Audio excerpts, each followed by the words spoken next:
Bonjour Florent, Bonjour Mika. tu as 23 ans, tu es né à Marseille et tu débutes le football au CA Plan de Cuques. Raconte-nous un petit peu tes débuts. C'est ça, j'ai commencé le football, j'étais très jeune, à l'âge de 5 ans. Voilà, ce Plan de Cuc, c'est un petit quartier à côté de Marseille, à côté de la maison. Et puis c'est là où ont entraîné les amis de mes parents, du coup ils ont décidé de me mettre là-bas. Tu t'es tout de suite positionné dans les buts ou c'est venu un petit peu plus tard? Non, de suite, je me suis de suite mis dans les cages. Déjà mon père était gardien, pour commencer. Puis on va dire que au jeune âge comme ça, ils nous font tourner un peu, une fois dans les cages, une fois attaquant, une fois défenseur. Et moi, dès qu'ils me mettaient sur le terrain, carrément, je boudais quoi. Je boudais, du coup, je voulais être que dans les cages. Et puis, une fois que j'étais dans les cages, j'étais bien. À 11 ans, tu rejoins l'Olympique de Marseille.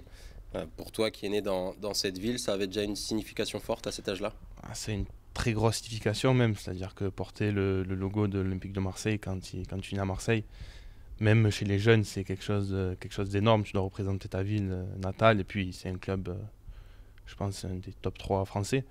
Donc, oui, c'est quand même quelque chose de fort. Tu quittes l'OM à 16 ans, faute d'avoir une proposition qui te convient, direction le SC Bastia pour finir ta formation du coup. Ouais, je pars à Bastia. Un départ assez difficile, parce que première fois que je quitte la famille, tout ça. Mais bon, une très belle expérience avec de très bonnes personnes rencontrées, sportivement aussi. Ça s'est très bien passé. Et puis ça m'a fait, je pense, grandir, dans le sens où il a fallu, voilà, première fois au centre de formation, loin de la famille, loin des amis. Et c'est une expérience qui m'a beaucoup servi. Tu passes 4 saisons en Corse avec le club qui à cette époque-là est en première division, donc beaucoup de joueurs professionnels. Quels sont tes meilleurs souvenirs à l'entraînement avec ces joueurs-là? Mes meilleurs souvenirs, il y en a beaucoup, on pourrait en citer pas mal.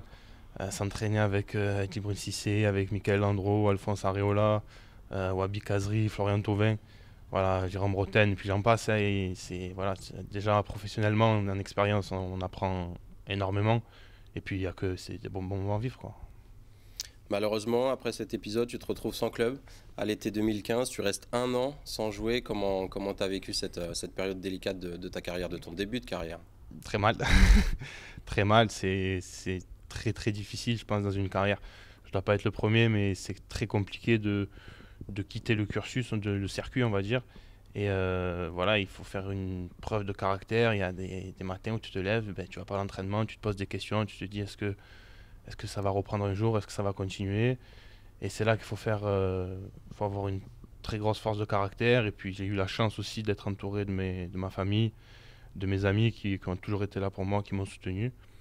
Et puis voilà, j'ai aussi la chance de pouvoir m'entraîner avec Consola à cette époque-là, qui m'ont accueilli pendant 6 mois. Et du coup, voilà, c'est toutes ces petites circonstances qui font que j'ai réussi à raccrocher le wagon.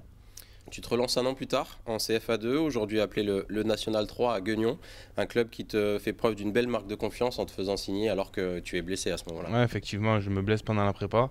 Je suis sorti d'une année sans jouer, j'ai fait une prépa de fou et puis je me blesse. Et le FC Guignon qui me fait énormément confiance en me prenant que sur ce qu'ils avaient vu sur moi, entendu sur moi, sans même faire d'essai. Et voilà, ça a été concluant pour les deux parties, puisque voilà, je réalise quand même une bonne petite saison. Ils ont été contents de moi j'ai été content de la confiance qu'ils m'ont accordée et tout le monde était gagnant.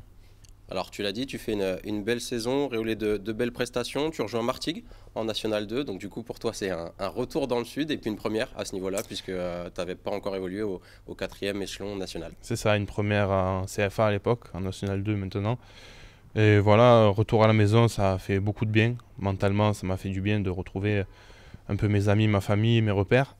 Et voilà, ça s'est ressenti sur le terrain, je me sentais bien, j'étais content de pouvoir vivre de ma passion à côté de la maison, quoi. Nouvelle saison pleine, mais tu fais rapidement le choix de ne pas continuer l'aventure avec Martigues. Alors, tu n'as pas encore de destination, mais tu annonces ton départ. Pour quelle raison, du coup? Ouais, il y a eu quelques soucis, quelques incompréhensions en interne entre moi et le staff et moi, pardon. Et voilà, j'ai décidé de mettre fin à la collaboration qu'on avait avec le FC Martigues, sans aucune animosité. Voilà, d'un commun accord, on a décidé de stopper l'aventure.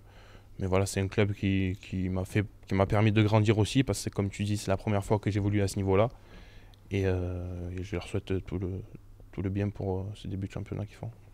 Et c'est donc chez nous que tu t'engages cet été, du coup, avec forcément la satisfaction d'enfin signer ton premier contrat professionnel. Forcément, c'est sûr que ça fait énormément plaisir de signer mon premier contrat professionnel. C'était un objectif pour moi. C'est pas une fin en soi, évidemment. Mais voilà, c'est une page qui se tourne du football amateur. Et voilà, il faut continuer à travailler à fond pour essayer d'être performant et d'aider l'équipe au mieux. Tu es numéro 2 actuellement dans Ouais. la hiérarchie des gardiens. On sait que c'est un poste un petit peu particulier et un rôle particulier. Comment se passe ton entente avec Saturnin?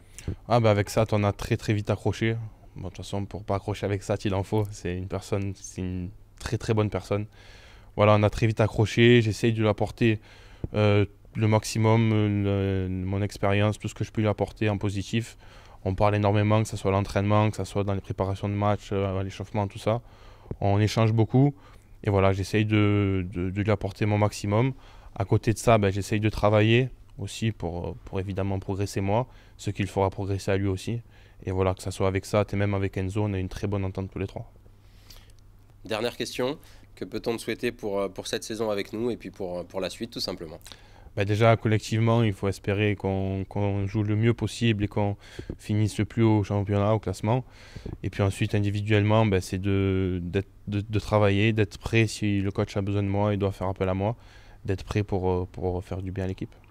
Merci Flo, encore une fois, bienvenue chez Merci. nous et puis on te dit à très bientôt sur les À terrains. bientôt, merci.